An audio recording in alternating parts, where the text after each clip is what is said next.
Coming up today on the Locked On Hornets podcast, all we're talking is ball, right? Only a 1-0 start to the season. Only the season opening win, fifth straight. I'm decked out in Hornets gear, but so is Terry Rozier during his appearance in court. He also has Hornets gear on during his appearance in court. Goodness gracious. All right, we got to talk about the Terry Rozier, Chauncey Billups stuff as well. All today, Locked On Hornets.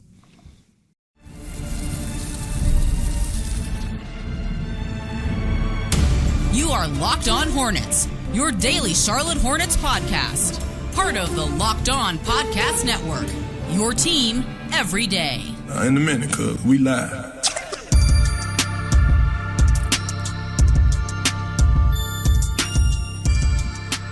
I'm not kidding, by the way. That's not even some indirect joke. That's a real thing. Terry Rozier reportedly appeared in court today wearing a black Charlotte Hornets hoodie. All right. No, it's Locked On Hornets. Come on! It's Locked On Hornets. It's been 0 days since the Hornets last stray. It's been 0 days. Reset the calendar. Basically reset the hour. It's only coming in left. We can't have good news around here. It's Walker Mail. Is there a picture of that? Branson. Well, hold on. Is there a picture of that? So it is good that you asked that. Charlotte Hornets Reddit had it. They have it from the AP. The only pictures that I see, it's Terry Rozier in a black hoodie. I only see the back of said hoodie. So I'm not sure if that's really the case, to be fair. So you're right to bring that up. I'm not sure if it's the case, but it is reported, I guess. I don't know. See, that's the thing. If you say reportedly or allegedly, you can say anything. Gonna have to say it a lot today, buddy. Exercise those alleged muscles a lot on today's edition of Locked On Hornets. Thanks for making us your first listen. We're free and available anywhere you get your podcast. That includes YouTube. There's Doug Branson. Follow him on his Substack, everyhornetsboxscore.com. Also, check out Yahoo Sports Daily. They had to scrap a rundown and talk a lot about this. Jason Fitz, Caroline Fitton. It was a great show. Yahoo Sports Daily. I'm Walker Mail. Listen to me, WFNZ, every weekday from 12 to 3 p.m. Sports Radio 92.7 FM. Yeah, I'm going to have to talk about this stuff as well with, I believe, Danielle Stein on WCNC tonight. They asked me to hop on with them. They usually do, partners with us here on Locked On Hornets. And I said, yeah, that's great. I expected it, as I was reading the text message from Danielle, I expected it to be about the Hornets win, the 1-0 start. No, they were asking about the Terry Rozier part in the gambling ring. So here we go. I wanted to share my Hornets thoughts because it was such a fun win. You got a lot of them on Twitter if you follow me, at Walker Mail. But let's dive into this thing, man. A decent amount of reading. I'll try to shorten it up. But thus, we have to tell you the biggest news of the day, without a doubt. Portland Trail Blazers coach Chauncey Billups, or as we would later know him as, co-conspirator 8. Portland Trail Blazers coach Chauncey Billups, Miami Heat guard Terry Rozier, and former Cleveland Cavaliers player and assistant coach Damon Jones have been arrested as part of a pair of wide-ranging investigations related to illegal sports betting and rigged poker games backed by the mafia.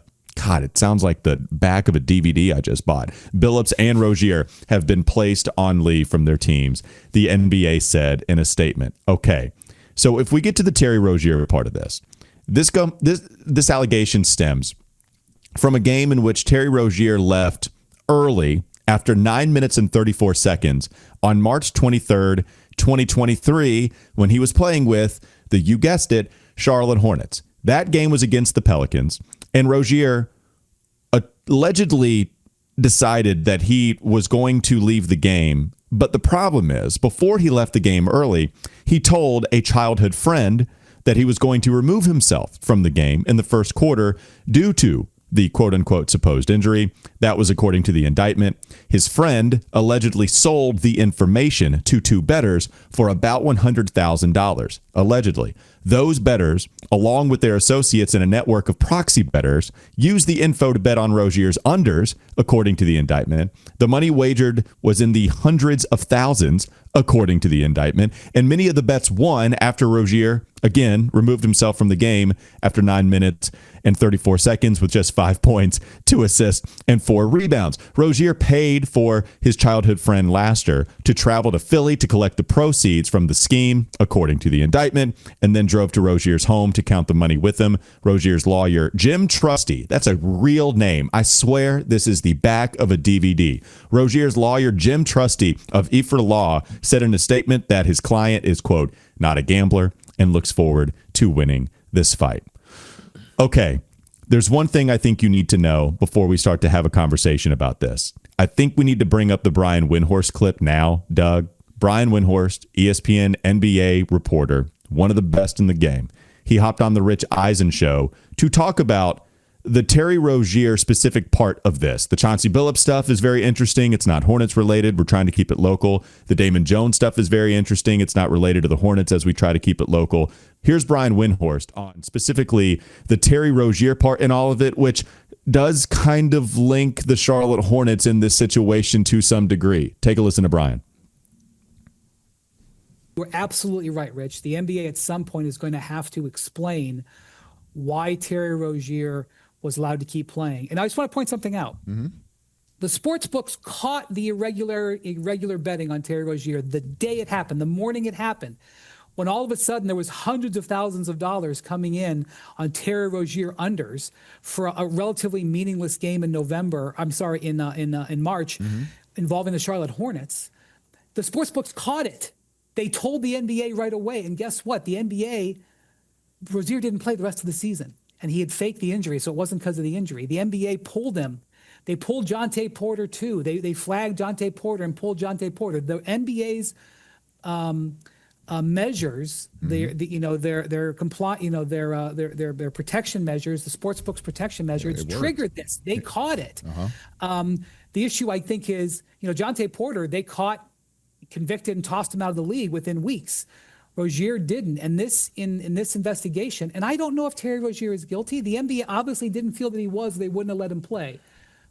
But this indictment implies that there was a swath of conspirators. There was like his cousin, his cousin's friend. I mean, like all the way down to like low-level guys who won money on this bet, and then immediately bet on other games and lost all the money and had to tell other people, man, I lost the money, I'll have to get it to you. Like really low-level people who were betting hundreds of dollars on this game, in addition to people who were betting tens of thousands. So my point about saying that is that there was a wide swath of people who were benefiting from this inside information on Rozier, according to the feds, and that the NBA either didn't discover that or knew about that and cleared him. They're going to have to answer for. But okay.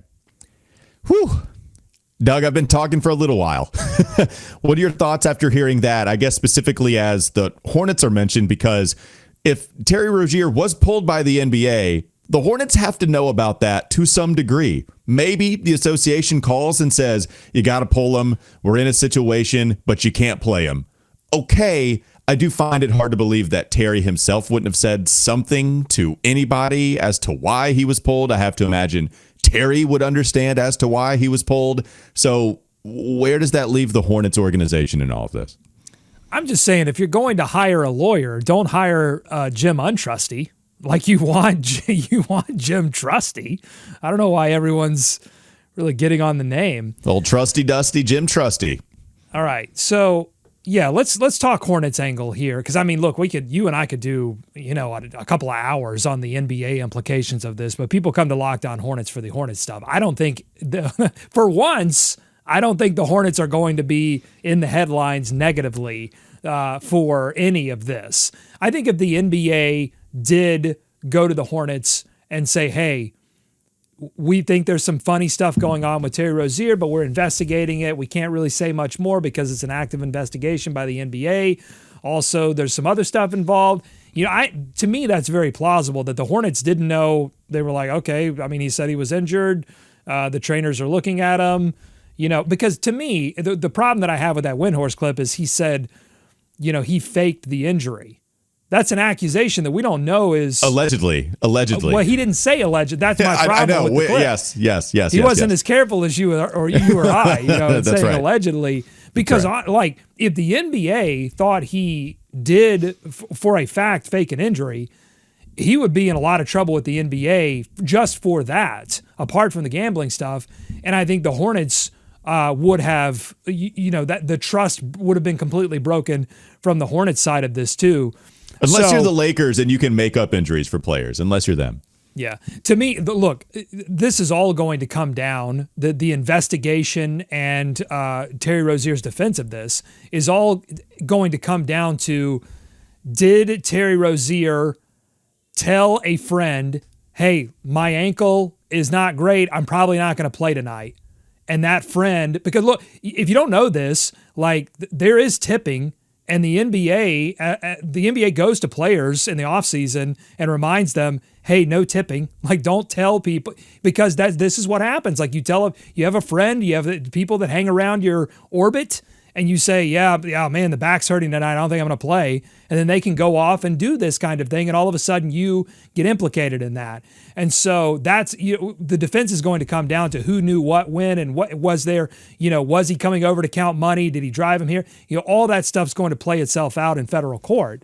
But I don't think the Hornets are going to, for once, they're not going to be negatively impacted by something that happens on the court, other than the association with the player having played in that game, but that player no longer plays for the Charlotte Hornets. Yeah, which is important to clarify right off of the rip. I don't think the Hornets are in the wrong with any part of this, in any way, shape, or form. I think the thing about the Hornets that might be a little more interesting than what I thought, having first heard the arrest, was they might have known.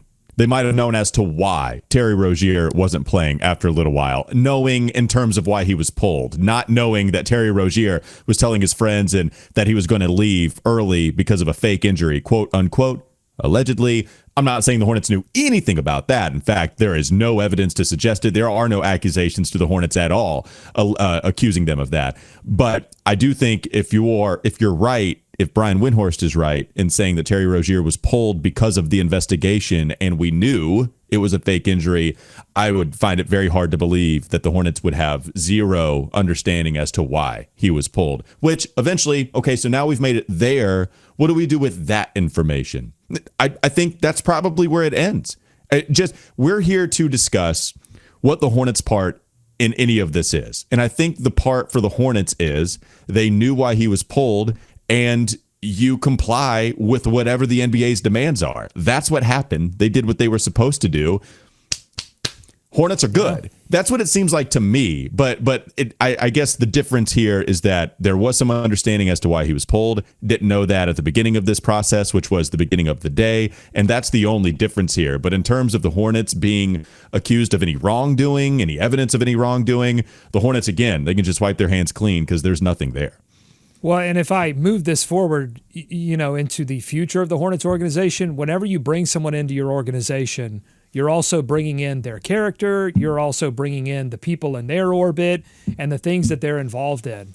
And so you need to do your homework and be careful and be sure that player is going to be super professional and not cause any of these headaches. But also, I would say, like, as an organization, you have a responsibility along with the NBA to make sure that all of these players fully understand how to stay out of these kinds of headlines by informing them, hey, these are the things to watch out for as it pertains to the new crazy betting world that we're in now, because it's legal for fans and players to do, not on their games or their sport or anything, but it is still legal for players to do that. And you just have to make sure that they fully understand what the implications are, and make sure you are employing players who understand the gravity of that and want to, hey, I'm going to stay out of trouble because I want to make sure that I'm available to play. So that's the lesson. Buddy. And I'm more confident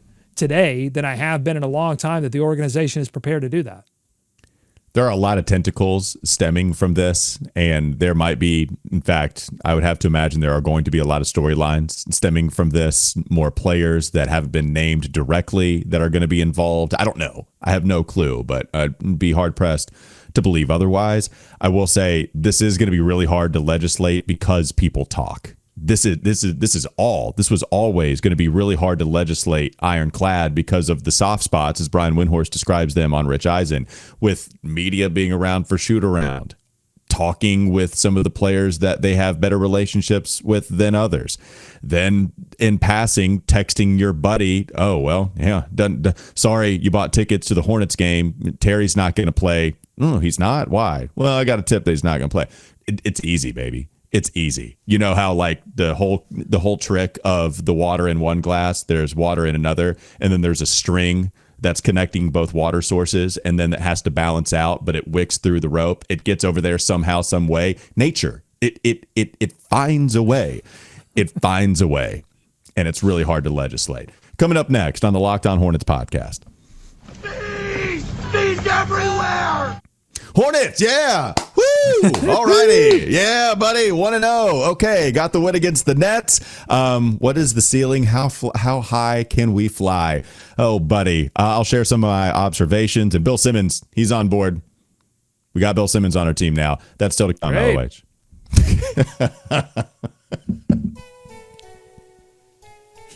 Yeah, great. All right. Welcome, Bill, with open arms. This episode is brought to you by Mint Mobile. If you're still overpaying for wireless, it's time to say yes to saying no. You might be saying no to Bill Simmons. At Mint Mobile, their favorite word is no. No contracts, no monthly bills, no overages, no hidden fees, no BS. I said yes. You can say yes to making the switch and getting premium wireless for just $15 a month. Mint makes it simple. All plans come with high-speed data and unlimited talk and text delivered on the nation's largest 5G network. You can even bring your own phone and keep your same number and contacts. Ready to say yes to saying no? Make the switch at mintmobile.com/LockedOnNBA. That's mintmobile.com/LockedOnNBA. Upfront payment of $45 required, equivalent to $15 a month. Limited time new customer offer for first 3 months only. Speeds may slow above 35 gigabytes on unlimited plan. Taxes and fees extra. See Mint Mobile for details. This episode is also brought to you by Rozier. Let's be real. Making excuses doesn't solve anything. We've all heard them before. It's just stress. I'm tired, or it happens to everyone sometimes. But when it comes to performance, sometimes your body just needs a little extra support. And that's where Rozier comes in. Rozier.com offers a fast-acting, doctor-prescribed treatment for ED designed to help you stop making excuses and to start making moves. Rozier, it makes it easy to get started. You just connect with a board-certified doctor 100% online, no awkward waiting rooms, no in-person appointments, and if prescribed, your treatment ships discreetly straight to your door. The process is fast, it's simple, it's private, and it's all handled by real doctors. It's about confidence, connection, and getting back to the moments that matter. Visit RUGIET, Rozier.com/LockedOnNBA to get 15% off your first order. That's RUGIET, Rozier.com/LockedOnNBA. And don't forget to use our code LockedOnNBA so they know we sent you. Rozier, stop making excuses, start making moves. More Locked On Hornets ahead.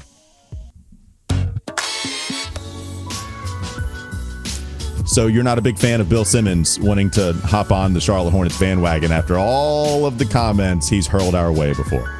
Well, that's the problem, right? I mean, I don't want to get stuck in the mud here, but I'll just say quickly, like this man has called for the extinction of this franchise. So no, I'm not going to suddenly be like, oh, thank you for liking us this year. And also, like when people say that's a fun league pass team, I'm just over it. Like I don't want the Hornets to be a league pass team. I want the Hornets to be a playoff team. I don't want to be, I don't want to be the fun. Oh, you're so fun. It's so fun to hang out with you. No, I want them to be a playoff team. I want them to be the team that you date, that you marry, that you take to the playoffs. That's the team that I want them to be. I want them to be feared. Yeah. I don't want people to say the Hornets are fun. I want people to say the Hornets are scary. They're scaring me right now. Oh, you're saying that we're the one night stand. We're a fling. That doesn't matter. Like you might remember us fondly many years from now, but you never did anything with us. Is that what you're saying? They didn't put a ring on it? I think maybe it's that. Honestly, I sort of feel like it's the fun friend. You're the fun friend. I'm actually gonna go have a fling with the Minnesota Timberwolves, and I might marry the Denver Nuggets. I might marry OKC. OKC's the boring, dominant. They're bringing home the bacon. It's all good. I'm going to have a fling with somebody else. I might have a fling with Luka and the Lakers. But you're the fun friend. We love having you around. You're so fun. Like I don't want that. I want to be feared. I want to be the bad boy. I know what you're saying. Yeah. You're not saying we're the fun friend. You're saying we're friend zoned. That you can have different we're league types pass of zoned. Exactly. Yeah, we're LP zoned. I guess I'm okay with being a league pass team as long as it moves to something, right?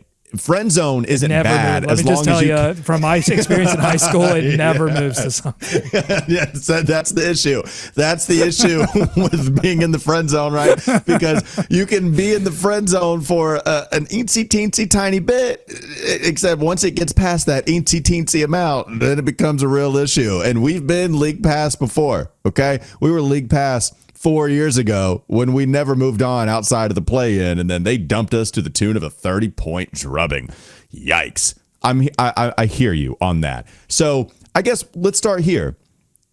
Did you watch a team last night, Doug? Because I didn't listen to the podcast. I apologize. I didn't listen to your solo episode. I feel like that would have been reciprocated, but I still apologize. Do you feel like we watched a team against the Nets that is on a positive trajectory to get out of the friend zone, or do you feel like do you feel like this is kind of friend zoney and hey, we're going to be fun, but this is probably where it stagnates? It felt to me, Doug, that we were on that escalator to a higher promised land.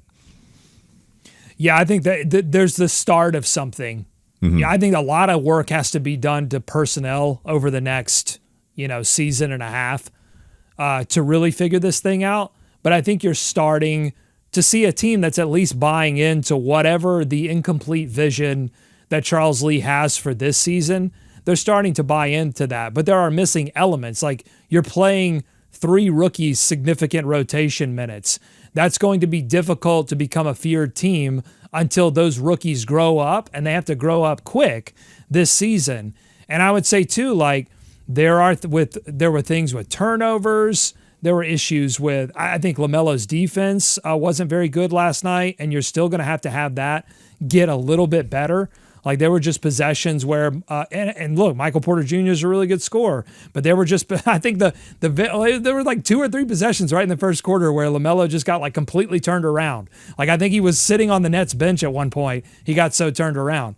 And so like, that stuff has to be cleaned up overall if this is going to be a team that moves past league pass fun team, because they were league pass fun team when they won 43 games. And where did that lead them? That led them to just a drubbing in one of these play-in games. So that's where league pass fun team gets you.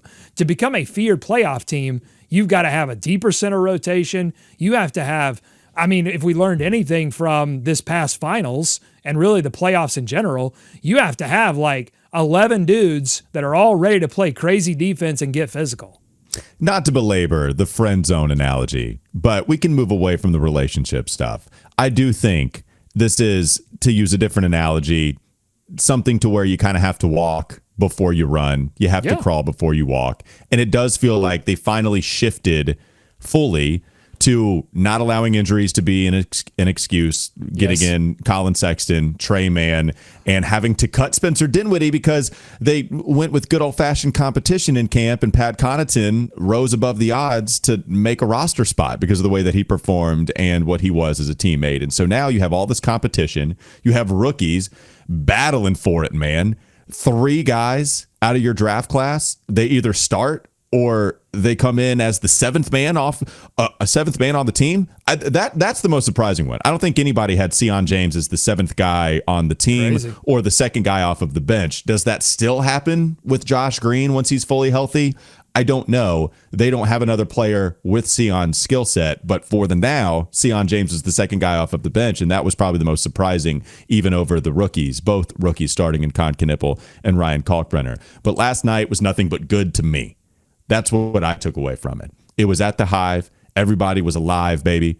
There was a standing ovation at the end of that game. It never felt like the Hornets were going to give up control. I know that it got pretty close. I think it was 56-52, somewhere in the midpoint of the scoring output. It never felt to me like the Nets were going to come back and win. I just never felt that scare or that fear that the Nets were going to do that. It was high percentage shots. It was getting out in transition and being crazy efficient in transition. And it's not even like they got out in transition a crazy amount, actually. The frequency is a little bit further down than what you might expect with all the other teams having played their first and second games, but they were crazy efficient once they got in transition because Miles Bridges was running hard, Brandon Miller was running hard, catching those alleys from LaMelo. LaMelo is a fast break unto himself, and you get to see that again with talent around him, and I just see the culmination of all of the high-end scenarios that we saw this offseason, Doug. That's what I saw. I saw a fun team.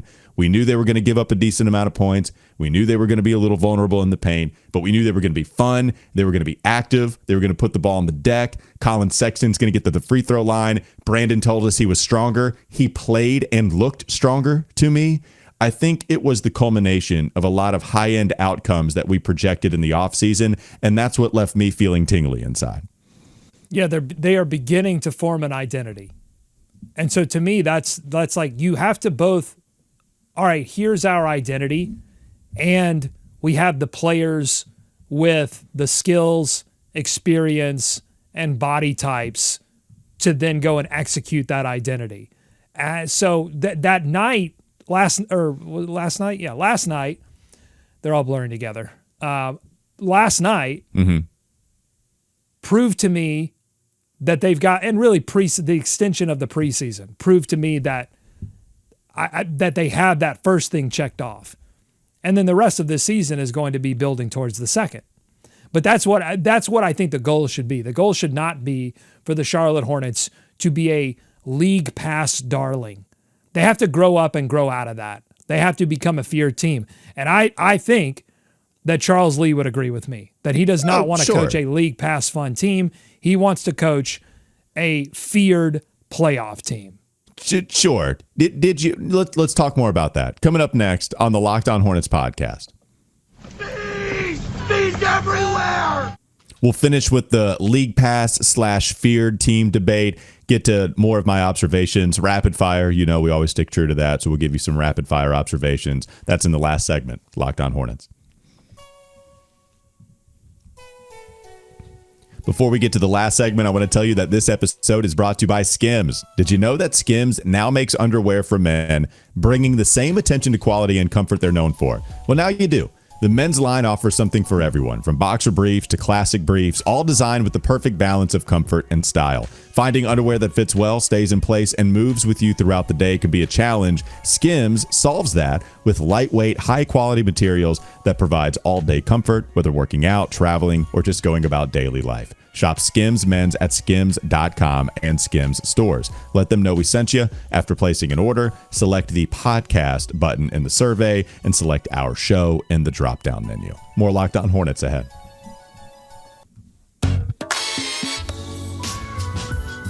Let me ask you this, because it felt like amidst all of the positivity surrounding this franchise, it feels like you're saying, guys, don't have all of this fun right now.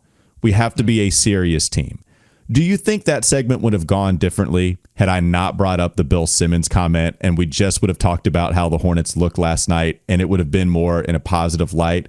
Because, or do you feel like you would have said a bunch of the same stuff even if I didn't introduce the Bill Simmons content? You can look, to me, you can look fun and be serious. Like, you're not going to be a LaMelo Ball led team and not look fun. I mean, did you see the 3 lobs that he threw to Brandon Miller? Did you see how high Brandon Miller jumped? I said on the show yesterday, it looked like Michael Jordan in Space Jam. Like, it was a cartoon. It came out of nowhere. Great. It was NBA Jam. He was on fire at one point. Like, it was insane. It's crazy what they were doing. I think Brandon Miller and maybe a few other guys in the league could get to where he got to get those lobs. And the thing is, LaMelo knew that, and that's why he threw it to the specific point that he threw it. So yeah, you're going to look fun, but to win basketball games that are not against a team that is, I would be willing. Funny thing to say on this episode, I'd be willing to bet money that team is going to get fined at some point for tanking this season because they are bad. They looked bad. They looked worse than they did last season when they won 26 games. To win against better competition, it's got to go beyond looking fun. And it's got to get serious, particularly on the defensive end of the floor. And the personnel has got to be better. And look, we could analyze that game, and we'll put a microscope on all of these games, right? Not a lot they can do about the personnel right now. Some of that is the rookies growing up, but they're not going to get bigger overnight. The center position is not going to get bigger overnight. So, that's something that I'm just really just putting perspective on everything right now. On yesterday's show, I was, almost reaching back for the big dub hat. I stopped myself. Perhaps that's the disconnect. Yeah. Yeah. Perhaps but today, look, the light of day has now hit me, and I just wanted to bring a little bit of perspective. I'm not like trying to rain on the parade. Yeah. I'm just saying, as we look to how this team is going to evolve over the next 81 games, that's where it is. And I don't want the focus to be on, yay, we're a league pass team. We've accomplished something, because they've accomplished nothing. Yeah. It feels like I'm trying to be the umbrella to your rain. And it does feel like the raindrops are getting heavier and heavier. Perhaps I'll allow that to be the disconnect, that I did not hear your immediate episode, because it does feel a little doomy and gloomy. You're not wrong. I opened up Weston Walker like this today. I said right at the beginning of the show, for every person that was miserable on my FanDuel text line, I said, allow me to say this caveat/disclaimer one time, and then we move on. Yes, it was the Brooklyn Nets. They are going to be a bad basketball team. Yes, I do not believe that the Hornets are going to win 60 games. Let's talk now. That's what I did. It's all very true. Are they going to beat the Thunder 2 times? No, they're not. This is going to be a team that I still don't have as a top 6 seed. I think the high-end position that they could find themselves in is still play-in tournament. Maybe, just maybe, they could parlay that into a playoff series. Even if they get blown out in 4 games, that would be the best thing they could do. Best thing, in my opinion. And even then, a happier, more realistic goal is probably like 8-9 seed, don't make it to the play-in or playoffs, but they don't get beat by 30. But I do think last night was more of a sign of becoming a serious team, while also just being damn fun on your way to being a serious team. I agree. And that's why, so I'm not even critiquing what happened last night. Mm-hmm. I'm just critiquing the idea that being a league pass team is something that should be focused on. And honestly, I don't think that this team is focused on that. I don't think that Charles Lee, that's why I just said, Charles Lee, I think agrees with me. Would agree with me that should not be the focus. And I hope it's not. Bill Simmons called for the extinction of this franchise. He wanted this franchise packed up, moved out of Spectrum Center and into Seattle. So get out of here with any kind of Bill Simmons love. I'll take Zach Lowe love, because he's been on the Hornets train for a while. Mm-hmm. But I just sending it back. Thanks, but no thanks, Bill Simmons. I'm sending the love back. To answer the question to lead the segment off, then yes, perhaps that segment would have gone a little differently had I not brought up the Bill Simmons. Well, also content. I'm projecting a little bit. And I'll tell you why I'm projecting, and then you can get to your observations. I'm projecting because I also watched some other basketball last night, and in the other basketball that I watched, I saw the first overall selection when the Hornets had the number 2 pick, Victor Wembanyama, set all kinds of Spurs records in his debut. Hornets drafted 2nd. Third overall pick, VJ Edgecombe, made a graphic that included Wilt Chamberlain for his debut. 34 points, I think, for the Philadelphia 76ers. Looked like the absolute superstar that you and I both thought he could be. One game, but it was a hell of a debut for the Philadelphia 76ers. He was selected 3rd overall. The Hornets draft 4th. So yes, there's a little bit, I'm projecting a little bit of my Hornets sadness, and that's unfair. I'm just saying that outright. That's unfair, but that's where I am. I'm worried about you, Doug. Nothing about last night was anything but a whole lot of fun and a little sliver of possible things to come. And yet here we are living in this misery of watching Wemby go for 40 as an alien, and VJ Edgecombe, who got selected a pick before us, did get selected a pick before us. That's what I'm saying. I'm not upset with. Yeah, I'm upset because the Hornets have always been a pick away. I understand that, but not after this. Not after this, man. Join me. Just open up a tiny bit more to the positivity that we saw last night. That's okay. I hate that happened to you, man. I'm trying to be the umbrella. I'm broken. I know, never have are. I said anything other than that on this show, that I'm a sicko, that I'm broken, that the Hornets have broken me. It's fair. They've broken me, put me back together, broken me again, put me back together again. That's who I am. And I'll say that there are people that listen to this show that I know feel the same way, and they may not want to admit it, but they feel the same way. And I would just say, let's heal together. Okay. Let's heal together with that. LaMelo Ball and Brandon Miller and Con Knipple and Miles Bridges. Let's heal together with all of these guys that clearly give a damn. That's what I led every Hornets box score with. That was a give a damn game.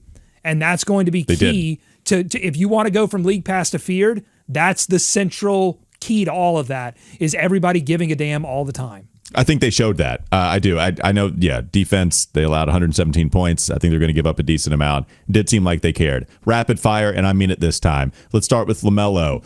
Sophomore year vibes, perhaps more efficient version of sophomore year LaMelo, where he's playing with talent, he's playmaking. It was a beautiful sight to behold. Not a million crazy circus shots, which I want a little taste of that. Hey, don't get rid of it now. I want you to give me a little bit of it. I just don't want it at the frequency that we got it last year. I'm hoping the Hornets gave you enough to not see that.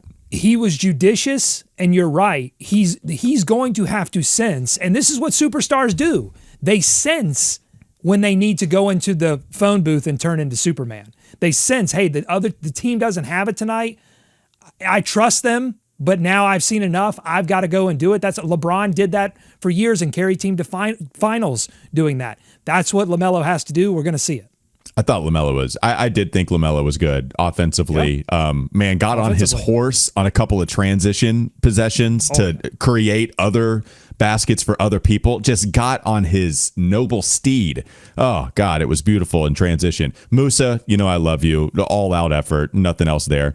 Ryan Kalkbrenner, interesting thoughts here. I thought the first 2 minutes of this game were rough. I was like, it's about to be Musa time immediately.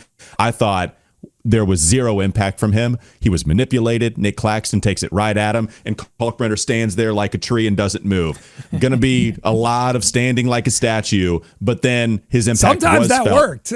Sometimes it did once the basketball was already close to him, but if you drive right at him, then you can take one step left, one step right, and get shots around him, if not over him, but really around him.